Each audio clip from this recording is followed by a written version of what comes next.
Hello YouTube, this is Joe777 here, and today I'm going to do the Peanuts theory, and this theory is requested by Mabel Pines. I'm so glad she requested this theory, when she did, because it allows me to actually release the theory on the day that the Peanuts movie is actually being released, because, it's really cool that I could do that. And also, I'm also glad she requested it in December, because Charlie Brown is technically a Christmas movie when you think about it. I mean, it does actually take place around Christmas since it's snowing, so it's kind of a win-win there. And don't forget to check out our channel because it's really great. I've subscribed to anyone who gets Cartoon Theory on my channel. And remember, guys and girls, if you get Cartoon Theory on my channel, you get shout out, your channel mentioned. So without further ado, let's just get on with the theory. And this is a really depressing theory, possibly the most depressing I've done. And this theory is, does Charlie Brown actually have cancer? Now, let's take a look at the evidence. The theory says that Charlie Brown actually has ear cancer. This would explain why all the adults actually really sound, muffled to Charlie Brown. They all sound like,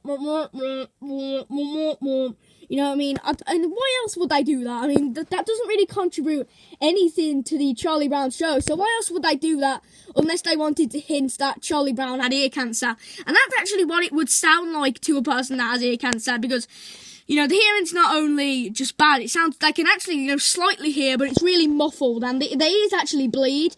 So, it does actually make really a lot of sense when you think about it. And also, let's take a look at Charlie Brown's appearance. I mean, he's a bold child. How could he be a bold child without having, cancer? I mean, it's impossible for him to be naturally bold, and we never saw him get his hair shaved or anything like that. So, it does actually make a really lot of sense. But the main evidence of this is the part which really sold it for me, is that one of the symptoms of having cancer is actually you start to begin to get really depressed. And let's take a look at Charlie Brown's personality. Now, for those of you who have seen the trailer for the Peanuts movie, he's really, down in the dumps all the time. He's really always sad. He's always like, oh, why can't I be a winner like you, Snoopy? That girl with red hair will never fall for me. He's always kind of sad. He's always wishing he was a different person. He's always going on about how nothing goes right for him. And that's how people with cancer would talk. It's actually one of the kind of like side effects of having cancer. And also, another big piece of evidence is that this isn't even the first time they've dealt with having cancer. In the episode Why Charlie Brown Why, what's his name again? Oh, sorry, I really forgot his name. He's in the Peanuts movie. Oh, sorry, I'm so bad at remembering names. His sister actually has cancer, and it's a really sad episode. So the fact that they've dealt with cancer before actually is, a big piece of evidence. So let's take a look at the evidence. His hearing's muffled, hence he has ear cancer. He's a bold child, and he's chronically depressed. And they've done this before. Now, this is a pretty solid theory, guys.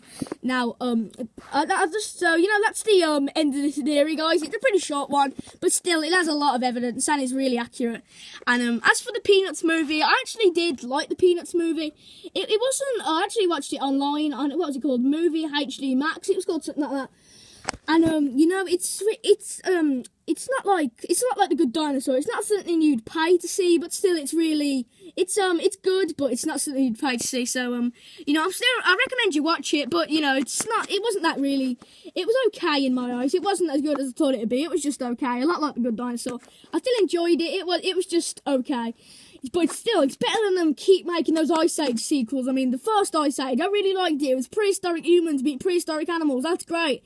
Then you have Ice Age 2, The Meltdown. That actually happened. That's really realistic and really great. Then you have Ice Age 3. Now, I know that dinosaurs and, Ice Age animals wouldn't exist in the same time because, they're totally different periods of time. But still, you got to bend the rules to have an animated feature. I mean, The Good Dinosaurs did that and nobody complained. But then you have the fourth one. Let's see, you have Ice Age, meeting pirates. But pirates were never in the Ice Age. That's just completely ridiculous. I mean, what, did I fall asleep in history class or something?